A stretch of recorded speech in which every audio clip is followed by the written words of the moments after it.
Hello everyone, this is my first movie review. I can now reveal that the movie we will be reviewing is The Host, and my special guest as well. Ta-da! Sorry, that was really bad. Hi! Right, so we're going to talk about everything relating to the film. So the first thing we'll talk about is the plot. So what's our thoughts of the plot? From what I remember of the film, because I've only seen it once and Samantha's got the DVD, so what I remember from the film is that it was very sciencey. Yeah, it was sort of set in the future. Yeah, which is something that I don't normally watch, but I enjoyed it because it was easy to. It was as long as I understood who was who, what was going on, then I was happy, and I understood everything that was going on. Yeah. Well, I completely agree with you. Like, it's not the sort of film I'd watch, but you know, obviously seeing the trailers and stuff, I'd thought. Yeah, and it has urged me to read the book, and I haven't got the book, but it has sort of urged me to read it so that I can make my own comparison about it.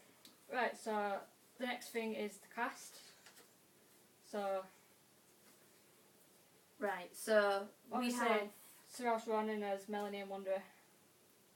So her performance, I thought she was absolutely brilliant. She pulled it off really well, because obviously it must be so really difficult to. Like, she played to play two characters, but to play two characters in the same body, which is sort of, you know, there's like, because, you know, you have conflict with yourself. Yeah. Like I don't know if anyone else does. I sort of conflict with myself over certain issues, but. Well, I've seen her in like Lovely Bones and stuff like Hannah and everything, and like she always pulls off any role she gets. Yeah, I mean, I only saw her in Lovely Bones, but she was really good. You know, she pulled off. I think she pulled off the characters so well, and you sort of forget, you know, that she's like.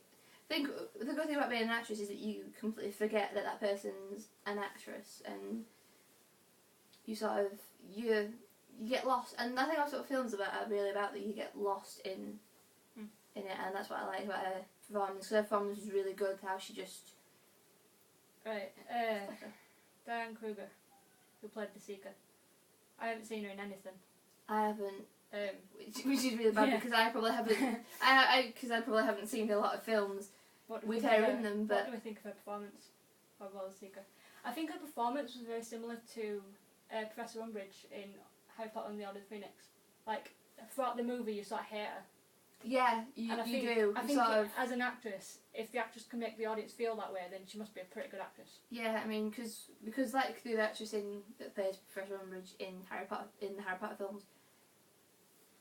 film, she is sort of you hate her until, because you have that era of because she's wearing pink. I don't like pink, but because she was wearing pink, and I was drawn to her because she was out of place, because she you know, she started to come across as a sweet old lady, and she sort of turned, and you saw her turn as well. Yeah.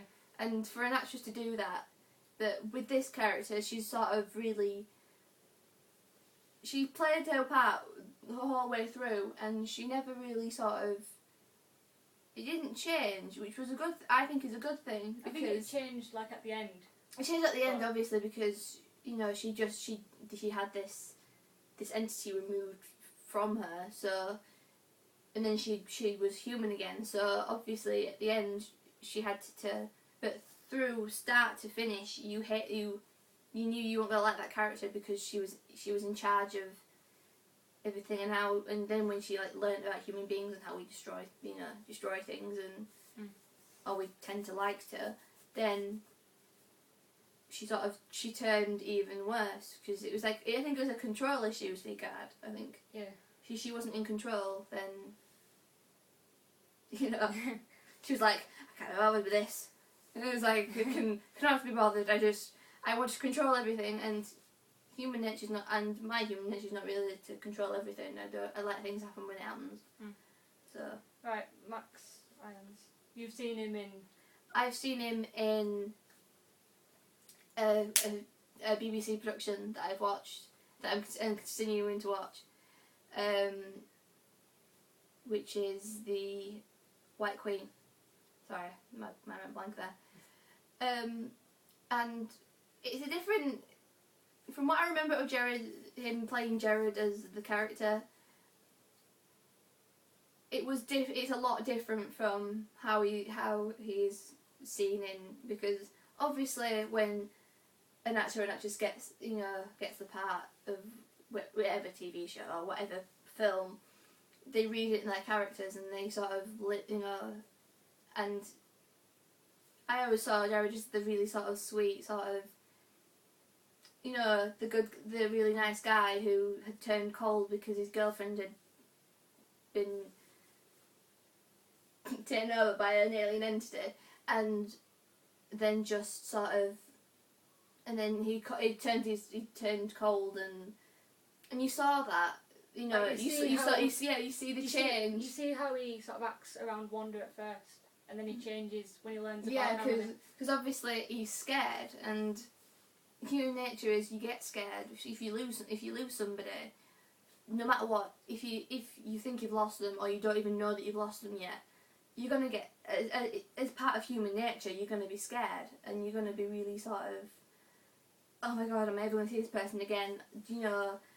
And then when you do, but then when you do, and you sort of look at her, and you look at somebody and you think, actually they're not the same person anymore, you do feel that sort of anger, I think, and you can see it, but you can see, like, from start to, like, obviously from start to when you first see the character to the end, you see that he goes through a change. He does go through a change throughout, and it's a lot different from when he's in the White Queen, because he doesn't really do that much changing.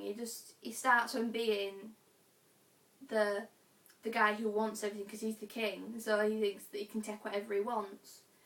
And then when he meets the actress playing Elizabeth, for those who've ever have watched the series from start to where it currently is, you see that he doesn't really soften up. He doesn't soften up on how he rules things, but how he rules everybody because he's the king. But you see how he does love her, even though at the start he tried to get into it before I even got to know her. Tried to get into her knickers because he was the king and he thought he could do that. But obviously Elizabeth being a strong woman and being a commoner, she was like, "No, I'm in any of that. You don't just show up at my house and say I have strong feelings without getting to know me first, and then try to get into my knickers." Obviously it's a different era. His roles are quite different. Yeah, the roles are different because that's more the horse is more futuristic, but in the White Queen it's very olden days, so it's very like women would do as they're told. We could be devious, but they had to do as they were told. And whether you're a commoner or you were the queen or part of the royal court, as it's referred to, you still had to take that into consideration. Right, Jacob Bell, we've both seen him in Percy Jackson. No, we've both seen him in Percy Jackson. He plays Luke in Percy Jackson, doesn't he? He does, and it's totally... He's a complete douche in Percy Jackson, he is. But... He's an I watched it recently, because it was on TV, so I watched it recently, because I thought, well, I'm going to go see the new one with you, and hopefully a few more friends of ours. And I saw him in this, and because I saw him... Because I watched it to go see it with a friend, my best friend, which she isn't here, but she would have been. That made no sense. And at the beginning of Percy Jackson, you don't know, because Luke hides it so well. Because he's not the main character, but he hides his own sort of deviance and evilness very well. And considering like all the other characters in the film, they all have severe daddy issues or mummy issues because they're demigods. Then they don't see their parents. If you've got a godparent, you don't see your kids. So obviously they all have their issues with that. But how does it portray Ian, do you think? It portrays Ian really well. I mean, Yeah. I felt so at the end of it, I felt so bad for the character because he fell in love with the alien entity, which is a forbidden romance. Which, if you know me, I love forbidden romances, and I know it's going to make me sound like really old-fashioned romantic, but I do like, you know, you not having two people who really should who want to be together but know they really shouldn't. And I like how he was. I like that element of it. Yeah, I mean, he was pushy, and near the end he said, "You're not leaving me." I remember